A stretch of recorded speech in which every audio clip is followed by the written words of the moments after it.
Hello, everyone, and a pleasant good afternoon, evening to you, wherever you may be. I'm Ben Charles. This is another Roundup number 10. We're going to review SmackDown from March 24th, 2023 first, and then we'll review Raw, March 27th, and then AEW Dynamite on March 29th, 2023. We're going to immediately begin with SmackDown. SmackDown was fucking terrible, except for three things on the entire show.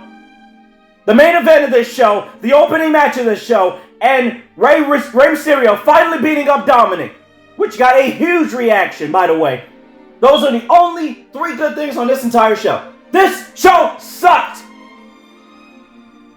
Triple H, Bruce Pritchard, William Regal, what are y'all doing? This show's terrible. Cody Rhodes versus Ludwig Kaiser. Ludwig Kaiser got no entrance. This man is a tag team guy fighting Cody Rhodes. There should be no reason why Imperium should be fighting Cody Rhodes on the road to WrestleMania. No reason. None. Zero. None.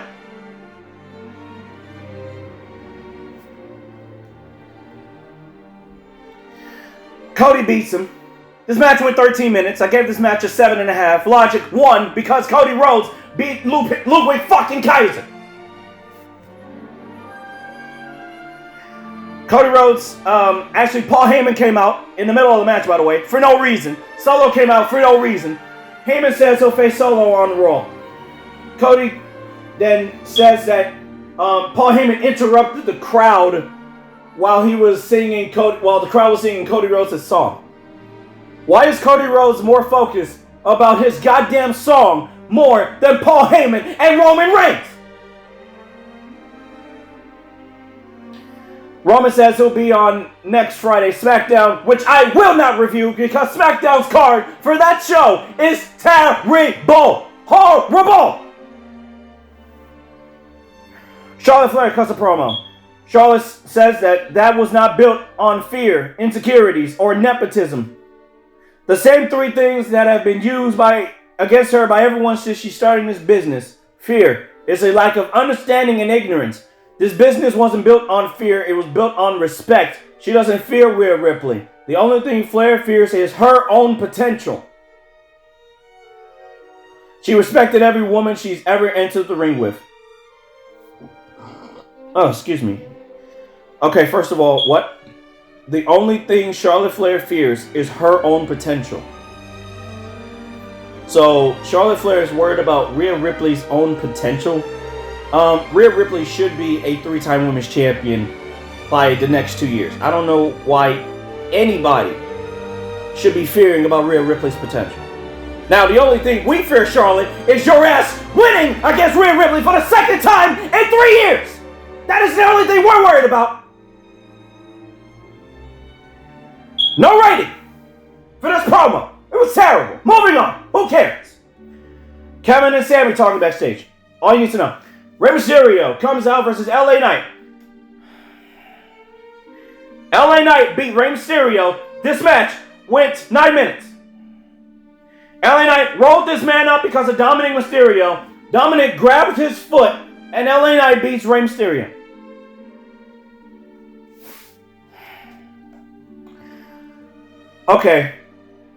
Okay, first of all, I gotta say something here. LA Knight did not need to beat Rey Mysterio. I would have been fine if Rey Mysterio won a match against LA Knight. LA Knight is doing nothing. Apparently we gave LA Knight a win. For what? Who asked for the win? Dominic gets on the microphone. Dominic asks if his father is going to give him what he wants. He shoves his father and he asks if he'll run away. Will he finally be a man and face him at WrestleMania? Wayne angrily stares at his son and waves it, and he shakes his finger back and forth. He says no. Ray rolls out of the ring. Dominic tells his father to walk away like he always does. Dominic asks his own mom what it's like to be married to such a pathetic loser. This coward cannot stand up to his own son. He goes ringside. He approaches his mom and his sister, Aaliyah.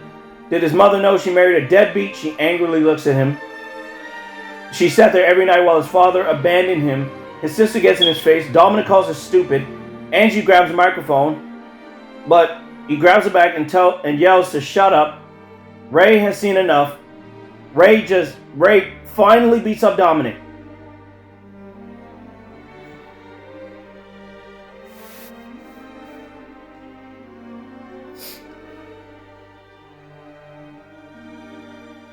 Ray says Dominic pushed him to this. Dominic cannot disrespect his own mother like that. That's Ray's wife. You wanted to fight at WrestleMania? You're on. He says, I'll see you at WrestleMania. Dominic backs away from his father. Ray tends to the family that he's not fighting at WrestleMania. This was awesome.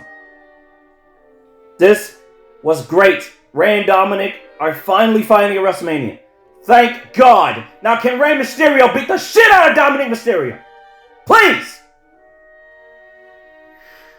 Andy Kaufman is heading into the Hall of Fame. Sami Zayn will be a guest on the Chaos Show, which we will talk about. WrestleMania goes Hollywood in 8 days. Of course we do. Liv Morgan and Raquel Gonzalez are shown at ringside. Why the fuck were they at ringside? Can they wrestle in a match? Apparently not. Apparently they were at ringside for this fucking match. Lacey Evans and Xia Li versus Shotzi, not Blackheart, just Shotzi and Natalya. This match went 3 minutes. Natalya tapped out Xia Li. No rating. Shotzi and Natalya have qualified for the WrestleMania Women's Tag Team Showcase. Ronda Rousey and Shayna Baszler come out.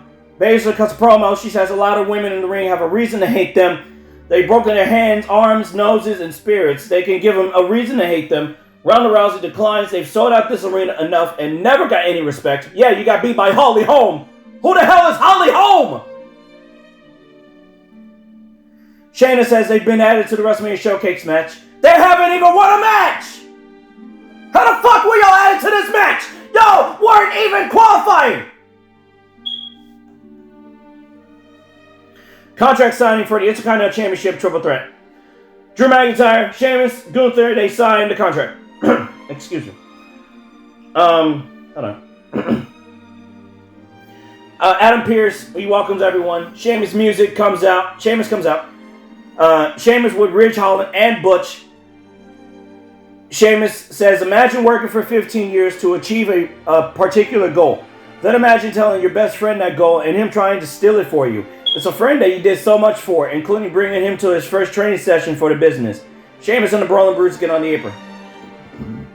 Sheamus says to imagine getting the opportunity to smash that person's face because they're a backstabber.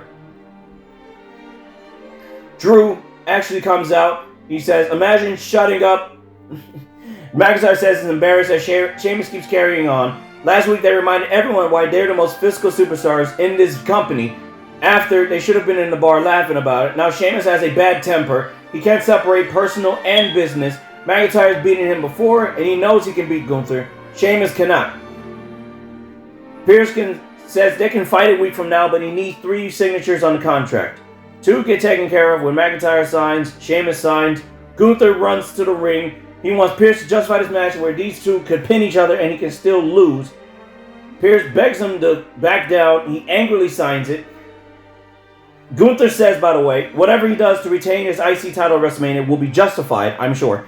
Gunther will beat Drew McIntyre, Sheamus, and even the Brawling Brutes. Butch beats his ass, and we get a break. And we go to break. Butch versus Gunther. This match was awesome. This match went 11, 12 minutes. This was great. Gunther beat his ass. Sheamus and Drew fight on the outside. Butch beat his ass. So, yeah.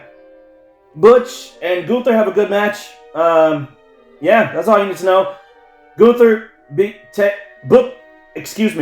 Gunther hits Butch with a clothesline. And then the last sympathy for the win. This was great. I give this match an 8 and Logic a 5. That was the best I can give for this match.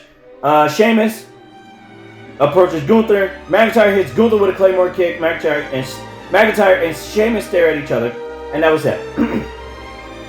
Street Profits backstage. They're excited about being in the WrestleMania Tag Team Showcase. Who cares? Braun Strowman and Ricochet. Who cares? Get them off TV.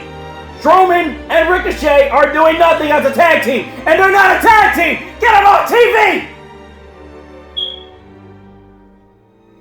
And they're in the Andre the Giant Memorial Battle Royal with 6 other fucking tag teams.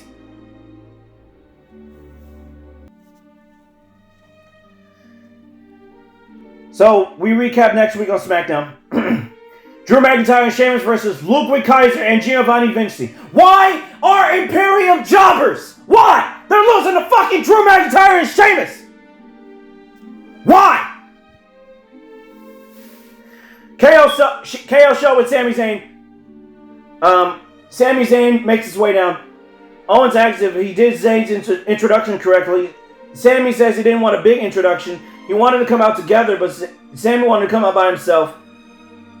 Zayn wanted to talk about WrestleMania.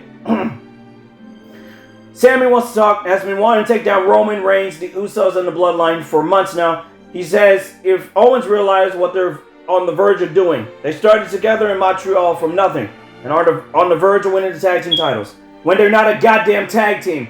I understand why Sami and KO need to win the SmackDown and the Raw tag team titles. I get it. That does not mean they're a goddamn tag team, and that does not mean it's the right fucking decision. KO told him months ago after Roman Reigns gave him the Honorary Uce shirt, he told him he needs a new shirt.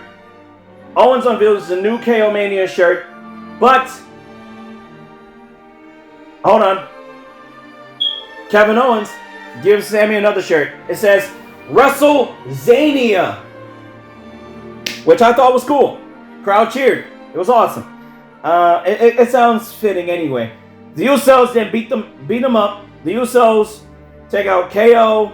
Then they take out Sami Zayn with the 1D. Owens chases him off. The Usos stare at them, and the show goes off the air. SmackDown was fucking terrible. Except the main event segment. The main event of the show was Butch and Gunther, and the opening match of Cody Rhodes versus Ludwig Kaiser. Why are Imperium losing matches is my question. They should not be losing goddamn matches.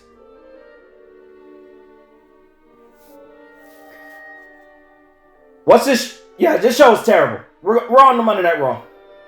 Monday Night Raw, March 27th, 2023, from the Footprint Center in Phoenix, Arizona. We immediately begin with The Miz. Miz TV, another Miz TV segment. Miz, get off my TV.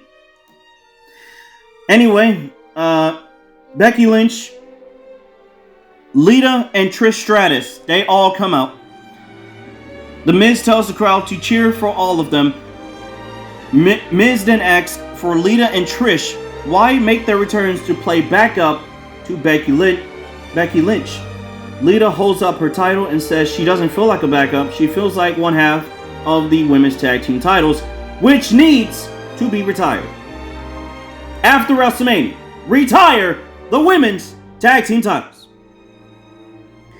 Damage Control come out. Bayley, Dakota Kai, and Io Sky.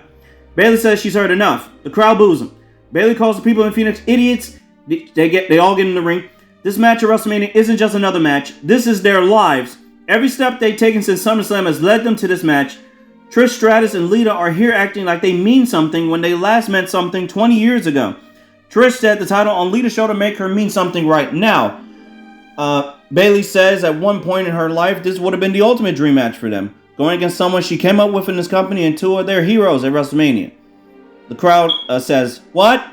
Anyway, Bayley says the people have accomplished nothing. Now their dream is to take out the top woman in this division. Yes, because Becky Lynch is the top woman in this division. Meanwhile, Bianca Belair is holding the Raw Women's Championship. Who writes this shit?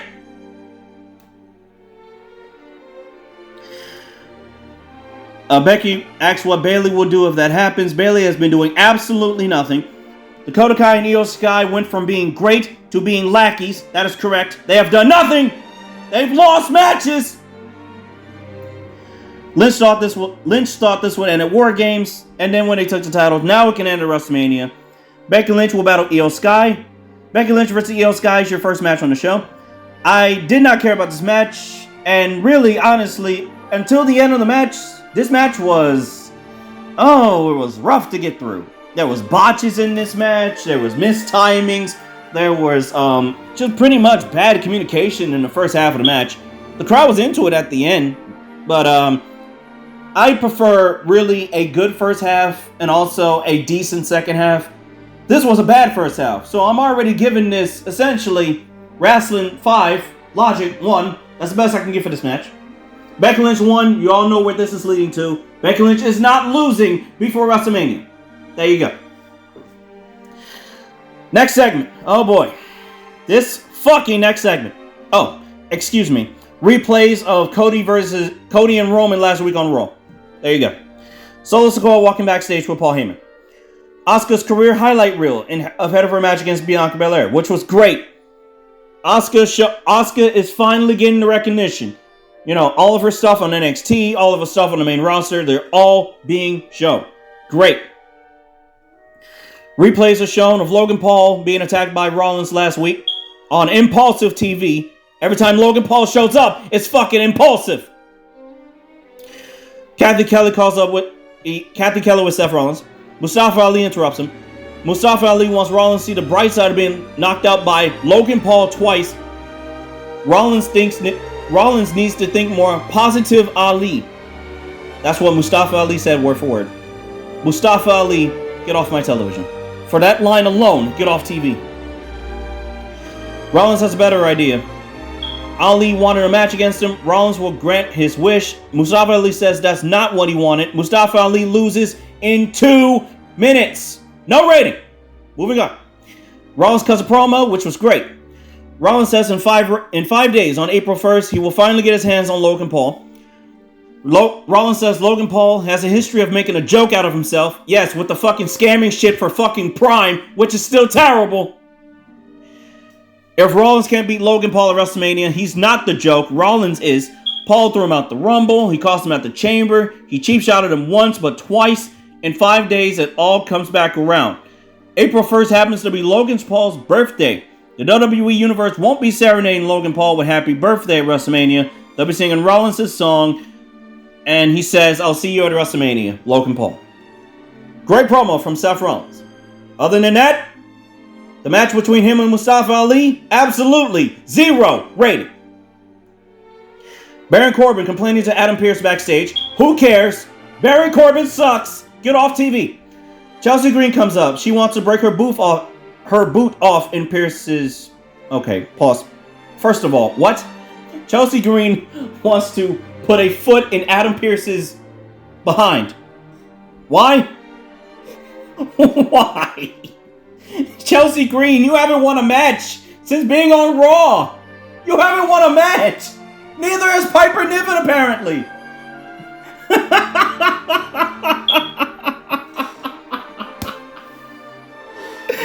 Oh, man. Chelsea Green is absolute. The way she's being booked is terrible. She won on this show. Candice LeRae and Mia Yim. I refuse to call her by her other name. Her name is Mia Yim. So, they'll be the winners will be in the final team in the WrestleMania Showcase. Corbin cannot believe it was that easy for them. Yes, Baron Corbin complaining about the booking for Monday Night Raw. I've been complaining about the booking of Raw for the last 4 months, Baron Corbin. Where the hell have you been?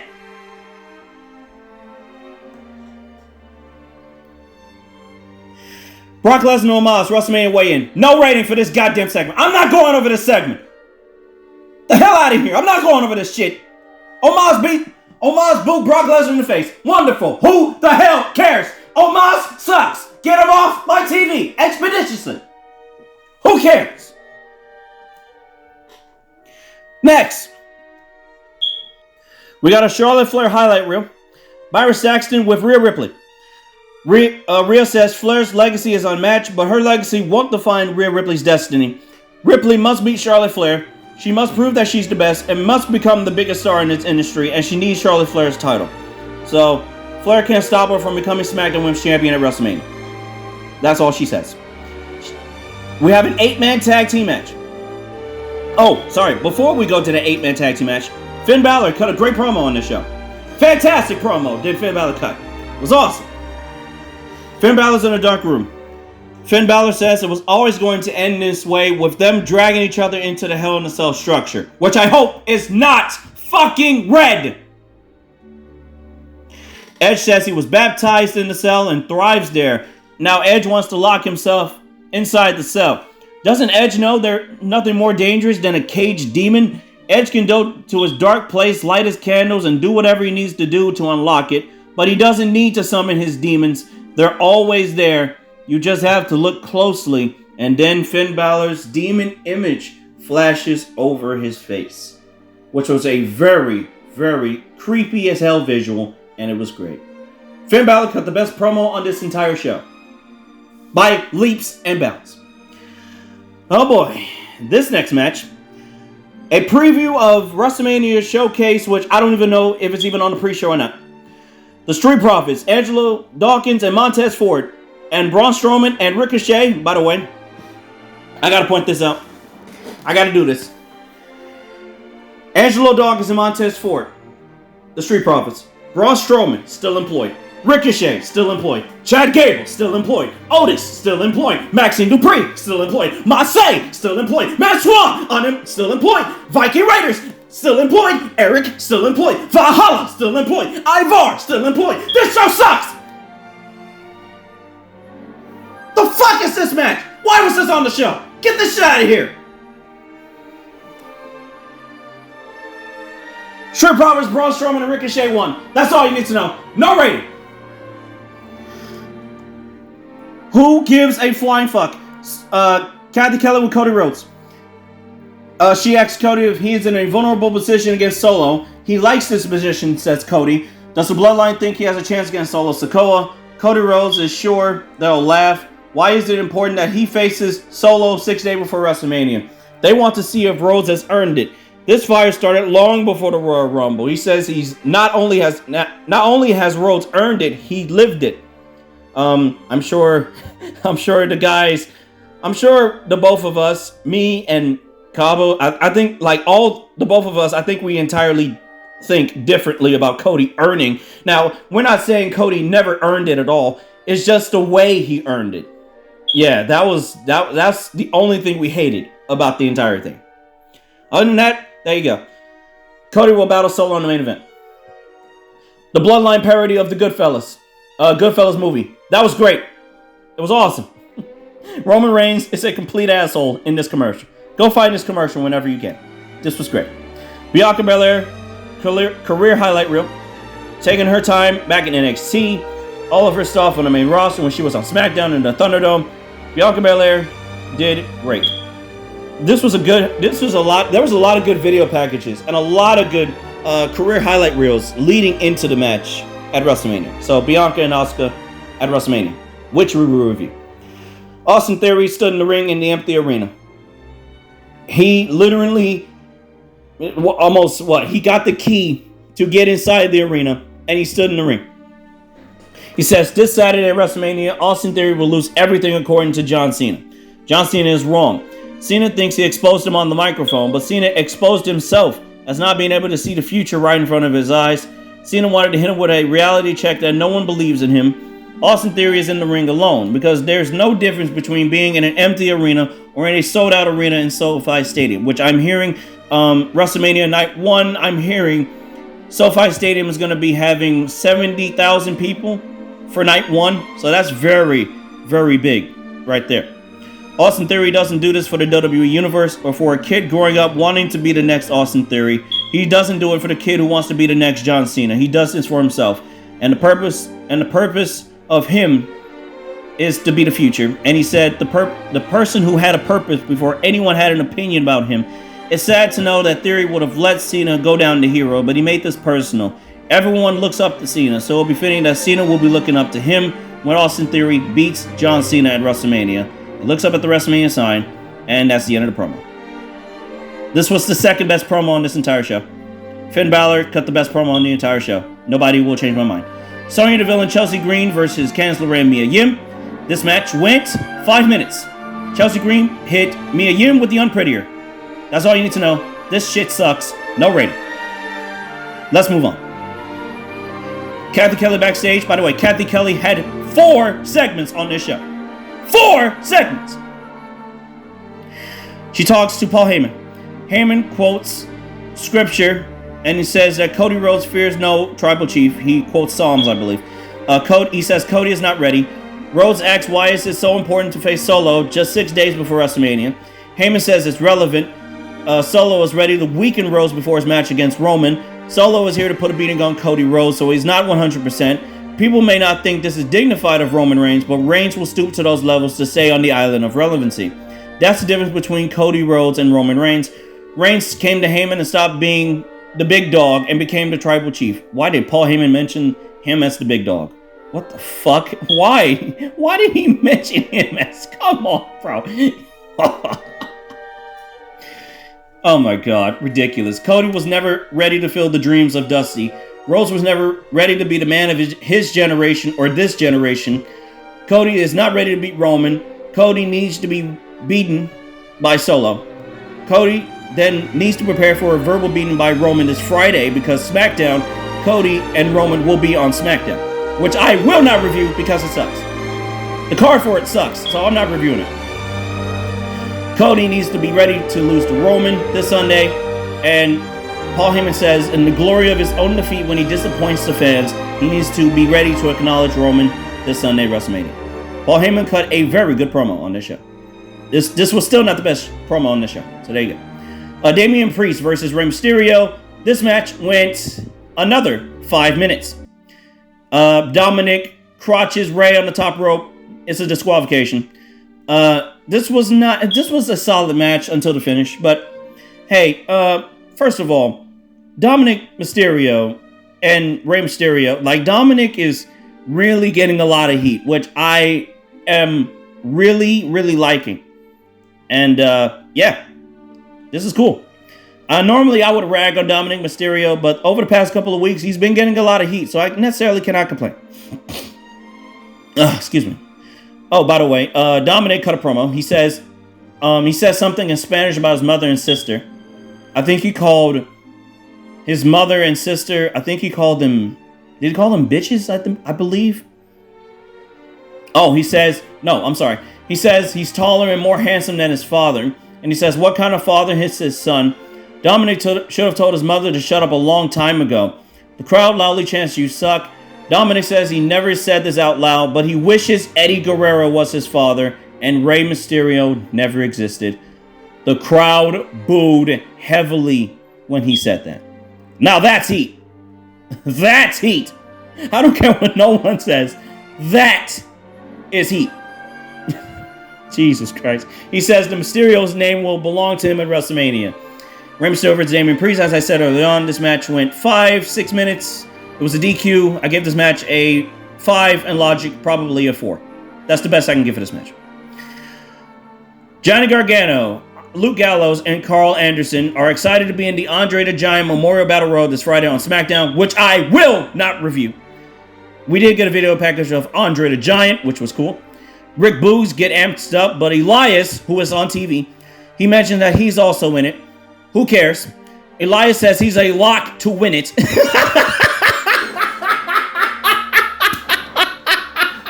Elias says he's a lock to win the Andre the Giant Memorial Battle Royal.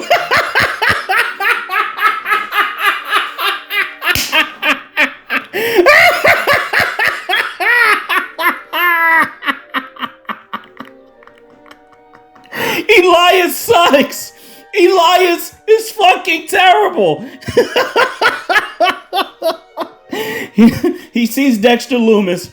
Elias then turns around again. Bronson Reed is upside him now. Elias then turns. He sees Bobby Lashley. So Bronson Reed on one side. Dexter Lumis on the other. Bobby Lashley's behind him. I wanted all three of these men to beat the fucking shit out of Elias. I wanted all three of these men to beat up Elias. Holy shit, this man just said he is a lock, a favorite to win a battle royal that means absolutely, positively, fucking nothing. Gunther versus Dolph Ziggler. This match went 5 minutes, no rating. Gunther chopped the shit out of him. Hit him with a powerbomb. Last sympathy for the win. All you need to know. Who cares? Let's move on. Gunther gets on the microphone. He says, despite the grace of being forced to defend the IC title, this is the fate that awaits them at WrestleMania. Gunther stands tall when impairing him in the ring, which was great. A video showcasing WWE 2K23, which I have not bought yet. It's a video, it's shown on Raw. Solo Sikoa versus Cody Rhodes. This match was great. Best match on this entire show. I thought they were going to do a DQ, but you know what? I actually am glad they didn't do a DQ, because then it would have given us another stupid finish, especially on this show. So, yeah, Cody Rhodes beat Solo Sikoa, and Solo Sikoa is no longer undefeated. Now, I have a question. If Solo Sikoa, I need Solo Sikoa to bounce back. I don't need him losing like 3 or 4 matches in a row after he loses to Cody Rhodes. That's what we do not need to happen. I know Triple H is protecting Solo, which is great, and that's fine. But once again, I'm worried about what happens with Solo rather than Cody Rhodes. So, there you go. This match was great. Best match of this entire show. I'm going to go over the match right now. Solo gets in the ring. Rhodes grabs him by the leg. He drops him to the ring post. Cody then punches Solo. He slams the leg off the ring post. Solo counters a disaster kick with a belly-to-belly suplex, which was a great counter, by the way. He knocks Cody off the apron into the commentary table. He goes to ringside. Rhodes bounces him off the announce table. Rhodes gets in the ring. He goes for a tope suicida. Solo counters into a Sambo suplex onto the commentary table, which was awesome. And then he hits another one onto the table, which was a great visual. We come back. Solo applies a nerve hold. Rhodes fights out. He hits a back suplex. Solo fights out of the suplex. Cody ran for 2 back suplexes. Solo fights out. He forearms him. Solo splashes Rhodes down. Solo headbutts Rhodes. He punches him against the ropes. Solo answers with a headbutt. Rhodes fights back with a clothesline. Does a comeback. He slingshots him. He hits a snap power slam. He hits a disaster kick. And then he hit a Cody cutter. And Cody Rhodes is all fired up. Cody gets Solo to his feet. He hits a crossroads, but Solo gets a foot on the bottom rope. Paul Heyman laughs at Cody. Cody goes for a moonsault. Solo moves. Heyman laughs. This time, Heyman laughs. He laughs loud on the outside. I don't know why. Solo headbutts Rhodes. He goes for the Samoan Spike. Cody hits another Cody cutter. Usos come out. Solo super kicks Cody. Hits a spinning Solo for a near fall, which nobody has kicked out of the spinning Solo. Cody kicked out of it. Kevin Owens and Sami Zayn brawl with the Usos on the outside. They take the Usos to the backstage. Solo goes for a Samoan Spike. Rhodes counters into another crossroads. And Cody Rhodes beats Solo Sikoa with 2 crossroads. And Cody Rhodes shouts at Paul Heyman. Crowd's fired up for Cody Rhodes. And the show goes off the air. This was a decent show, but some of the shit on this show was absolutely fucking ridiculous. This was a good main event, though. I gave this match a 8. And logic, I gave it a 5. There you go. All right, everybody, that's Monday Night Raw. Decent show this week, but other than that, some of the shit, like fucking Elias saying he'll win the Andre the Giant Memorial Battle Royal. Oh, man, that may be funnier than Daniel Garcia saying he was a locker room leader. Oh, man, that's fucking hilarious. Anyway, speaking of Daniel Garcia, we're on to AEW Dynamite. We interrupt this broadcast of Rope Break to tell you that the artists whose music we play on Certified Bangers, you will wish they were still employed. And they will definitely not be Get Off My TV nominees, or in this case, Get Off My Radio program. But yeah, as they say in the intro, have a roller coaster of music ranging from drum and bass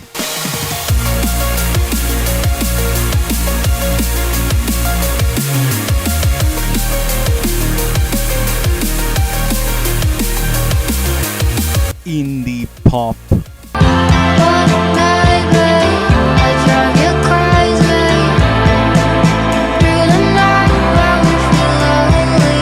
pop and R&B. Let's talk about all of the things that women gotta endure just to get some love. Go beyond and above. Time I'll be braver, I'll be my own savior when the thunder calls for me. Soundtracks.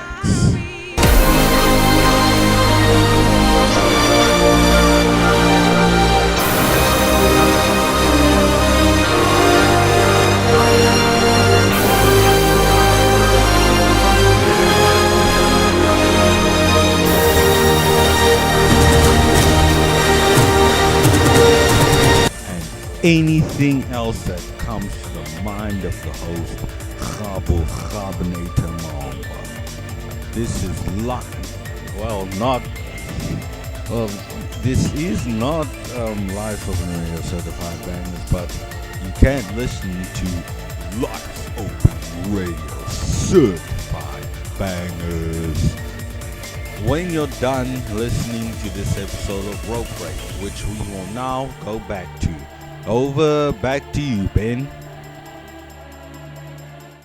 Alright, enough about Raw. We're going to talk about AEW Dynamite for March 29th, 2023 in St. Louis, Missouri. This show is great. Easily the best show out of this entire wrestling week. Now, the reason why I say that is because a lot of stuff happened. There was a lot of good promos, there was a lot of good angles, and Bryan Danielson came back. So, yeah, it's only fair I talk about it. Oh, by the way, I gotta mention this first.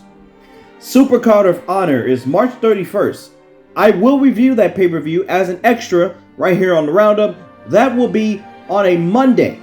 So I will review that show Monday and get that review out of the way. No Roundup next week, as I mentioned earlier on.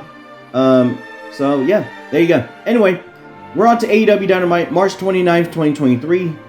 Jungle Boy versus Matt Hardy. This was a decent match. I didn't care about this match necessarily. Ethan Page distracted Jungle Boy. Hook came out. He choked out Ethan Page. And they brawled. Jungle Boy Jack Perry hit a Tobe Suicida. Then he hit a flatliner. And then a normal elbow to the back of the head. Pretty much the cross hammer that Karrion Kross does. He beats Matt Hardy. Match, I gave it a 5. Logic 1. Best I can give.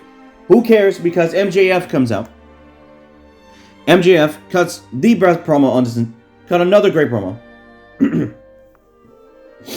MJF says, cut my music. He says, I'm going to keep it real with you, Jungle Boy. You said after our match at Double or Nothing 2020, you had the audacity to say I had it easy. Then I waltzed to the top of the card. You had the audacity to say this is the MJF show. You're right. My job's a joke. So pretty much you just buried the entire business right there. I get to come out here and obliterate these losers. I get on my jet and go back to Long Island. And then there's your career, Jack. It's been kind of mid. I give you credit because you worked and scratched your way up the card, blood, sweat, and tears for these fans. But I don't ever recall these people saying thank you to you, Jack. Too little, too late, St. Louis. You have every right to be pissed, but you have no right to be pissed at me or this company. You should be pissed at yourself. After our match at Double or Nothing 2020, I walked to the back, and for the first time in my career, I met a man inside this ring that I respected. So I swallowed my pride last night. That night, excuse me. I wish it was last night. So I swallowed my pride and shook your hand. MJ asks, do you remember what I said to you that night? Jungle Boy says, let me see if I can remember the advice that I got from MJF. You said nice guys always finish last, and if I ever wanted to be big and successful as you, I'd have to ditch all my friends. MJF says, that's exactly what I said. And you continue to hang out with your friends. All those guys held you back. And don't think your new pal Hook will be any better. You could have listened to me and we could have run this place. This could have not been just the MJF show, but the Jack Perry show. You had to be the good guy for these people? Where's being a good guy gotten you? Because 3 years later, I'm the man that is the world heavyweight champion, and you're still Jungle Boy. Jungle Boy cut a great promo. He says, a long time ago, I thought somehow anyway you and I will be friends. I wish I could talk like you. I wish I had the confidence that you have. I wish that I didn't care about lying and stabbing people in the back to get what I want, but that ain't me. But if my road to the top of the mountain is harder because of it, then so be it. But when I become champion, at least I won't wake up every day alone every day and hate the person I see in the mirror. MJF says, that was really good. Congrats, it took you only 4 years to learn how to talk. At one point in time, I thought maybe we could be friends, but not now because you're a disappointment and you're weak. Jack Perry beats his ass. MJF walks away. Great in-ring segment. What a fantastic in-ring segment this was. This was awesome. Alex Marvez is back. He interviews Kenny Omega and Don Callis. Don Callis says he apologized to Adam Page for what happened last week. And Don Callis plugs in the match between Omega and Jeff Cobb. There you go. Oh, fuck. This next segment. Matt Menard, Angelo Parker, Jake Hager. They're hanging out with the Acclaim and Billy Gunn. So apparently, the Acclaim, they're getting milkshakes from the JAS and all this other shit. First of all, Angelo Parker, Matt Menard, and Jake Hager, you guys still suck! Get the fuck off my TV! The Acclaim, get off TV! Billy Gunn, get off TV! The Acclaim said they'll give their answer next week about whether or not they joined the Jericho Appreciation Society. Oh man, the Acclaim will be fucking... Oh man, y'all will be fucking buried if y'all get into JAS. Holy shit, y'all will be buried. Trios match. Don Callis and the boys of Brandon and Brent versus the Blackpool Combat Club of Claudio Castagnoli, John Moxley, and Willie Udo. There was a lot of Blackpool Combat Club beatdowns on this show. Awesome. Great. Call them the Beatdown Combat Club. Never mind the Blackpool Combat Club. Call them the Beatdown Combat Club. Don Callis and the boys, they lost. This match went 6 minutes. I gave this match a 5. Logic, I gave it a 4. That's the best I can give for this match. The Blackpool Combat Club beat the shit out of Don Callis and the boys. That's all you need to know. Alex Marvez with Adam Page. Alex Marvez had approximately 2 segments on this show. No Renee Paquette in sight. Okay. Alex Marvez talks to Hangman. He asks Page who attacked him last week, and Hangman seemed confident it was the Blackpool Combat Club. Don Callis interrupted. He says he wants to apologize to Page. The Blackpool Combat Club attack Adam Page. They beat up Don Callis as well. So there you go. Kenny Omega versus Jeff Cobb for the IWGP United States Heavyweight Championship. This match was great. Best match on this entire show. By leaps and bounds. Oh, this match was great. How can I even review this match? It's Jeff Cobb, who's 320 pounds, against Kenny Omega. How can I review this match? How? Omega did a Hurricane Rana. Omega hit a Terminator dive on Jeff Cobb. Jeff Cobb spiked Omega with a running brainbuster, which was awesome. Omega was clutching his ribs. Jeff Cobb suplexes Omega. Jeff Cobb attempts another suplex. Omega lands on his feet. Omega nailed Cobb with a normal knee strike for a 2 count. Jeff Cobb got on his feet. He drop kicked Kenny Omega. First of all, that is 200.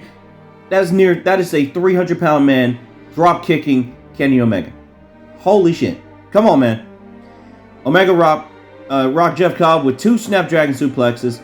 He hit a 3rd Snapdragon suplexes. Jeff Cobb hit a lariat, and they sell. Jeff Cobb headbutt Omega. He hit him with a delayed vertical suplex. Jeff Cobb smashed Kenny with a standing moonsault press. Jesus fucking Christ. Come on, bro. Can Jeff Cobb be on my TV more? Holy hell. Come on, man. Come on, man. Jeff Cobb is amazing. Cobb cracked Kenny with a V-trigger of his own, which was awesome. Jeff Cobb looking for the Tour of the Islands. Omega countered with a V-trigger, and then the One-Wing Angel for the win. This match was great. I gave this match an 8.5, and Logic, I'll give it a 6. There you go. Afterwards, the Beatdown Combat Club, no longer they might as well be the Beatdown Combat Club. They are the Blackpool Combat Club. They beat the shit out of Kenny Omega. Bryan Danielson's back. Bryan Danielson, they tell Moxley and the guys, chill out, I got it. But then he attacks Kenny Omega. And they beat the shit out of Kenny Omega. And it was awesome. Bryan Danielson put in the label lock. It was Moxley was beating him down. Claudio beating him down. So the Blackpool Combat Club are now heels. They're like the best heels right now in the company. And it's awesome. They're beating down fucking everybody. And actually, believe it or not, everybody, I've been wanting this since last year. And the reason why I say that is because, they tried to go with the route where William Regal was with them, right? So I feel like they should have turned heel. I don't understand why they never turned heel. They should have been heel a long time ago. And now all of a sudden, they're awesome. I am really liking this angle right now. I'm serious. I really like this angle. I mean, I've ragged on Wheeler Yuta before, but hey, Wheeler Yuta, you know, he can wrestle in the ring, so I really can't take anything away from the guy. So that's me. But other than that, this was great. Great match between Kenny Omega and Jeff Cobb. Speaking of something that was not great, the Guns. Austin and Conan Gunn, they're backstage, cut a promo. They ran down FTR, and they say next week it will be career versus titles, FTR versus the Guns, next week on AEW Dynamite, which I will not review, but I will talk about AEW Dynamite next week. So, there you go. Orange Cassidy versus The Butcher. Guys in the truck, y'all know what to do.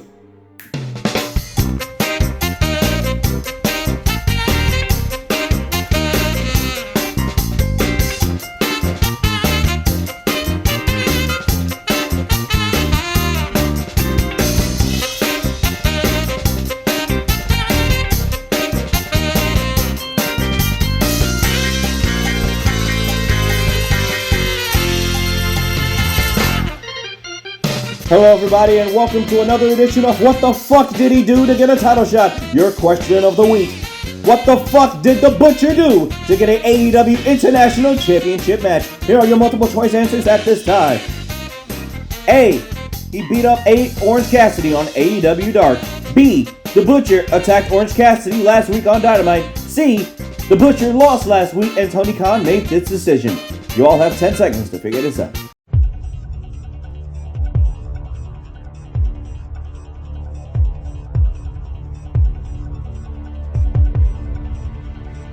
All right, everybody, we're back, and we're gonna talk about our answer choices very quickly. Once again, here's our answer choices: A. The Butcher attacked Orange Cassidy on AEW Dark.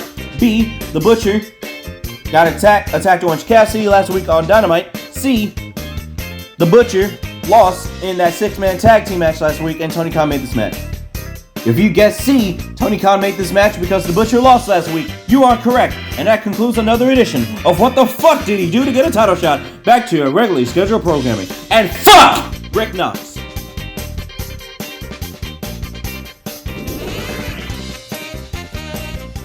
Orange Cassidy versus The Butcher. They attacked Orange Cassidy before the match. Stephon Smith, by the way, your referee for this match. Stephon Smith, get off my TV! And don't think I don't know what happened on Rampage, Stephon Smith. Hold on, everybody. Before I go over this match, Stephon Smith, I'm about to get on your ass. I saw that match between Brody King and Jake Hager on Rampage, where you fucked up on the goddamn finish. I saw that shit. You should be embarrassed on yourself. Why the fuck are you a referee in my fucking company? No wonder why you suck. No wonder why you're a referee. And no wonder why you're a nominee for the Get Off My TV Referee Awards for the month of March. You fucking suck. Get off my fucking television. Son of a bitch. Fuck you, Stephon Smith. You're terrible.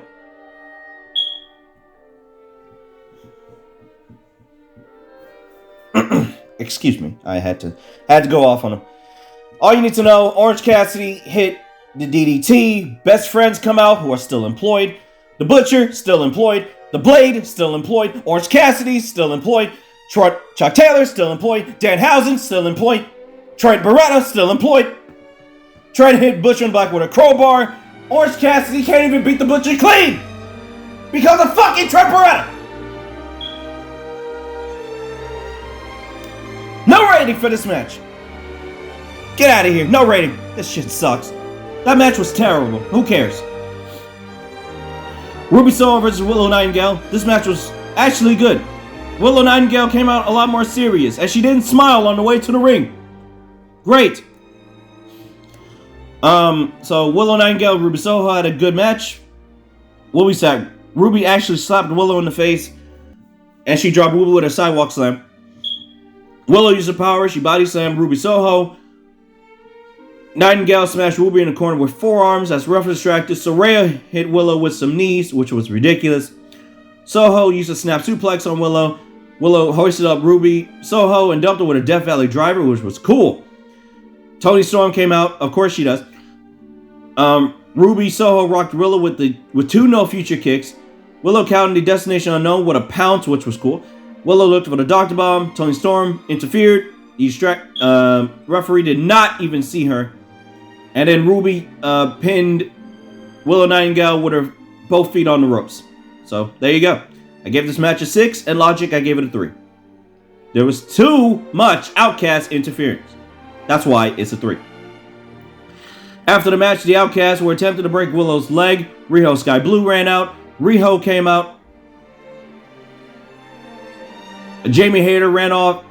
Jamie Hayter came out. So Jamie Hayter and Riho, excuse me. I believe they're having a match for the championship next week. I believe. I will talk about Dynamite next week, but I will not review necessarily AEW Dynamite. So yeah. Other than that, this is the typical babyface booking for AEW. Riho and Sky Blue, Riho, by the way, has not been wrestling in matches, so I don't know what the hell's going on. Can Riho be in a match? So yeah. Anyway, all right, everybody. This was actually a solid match. We actually had a solid main event this time. Adam Cole is back. Adam Cole versus Daniel Garcia in the main event. Great. I really, Adam Cole took like 2 power drivers in this match. Like he was focused. Like Daniel Garcia, power drove Adam Cole. Like Adam Cole just came back from concussion like symptoms, and y'all doing power drivers. I don't understand it. Can y'all stop doing power drivers in AEW unless you're telling a bigger story and trying to break the man's neck again, Daniel Garcia? Stop doing power drivers in AEW, please.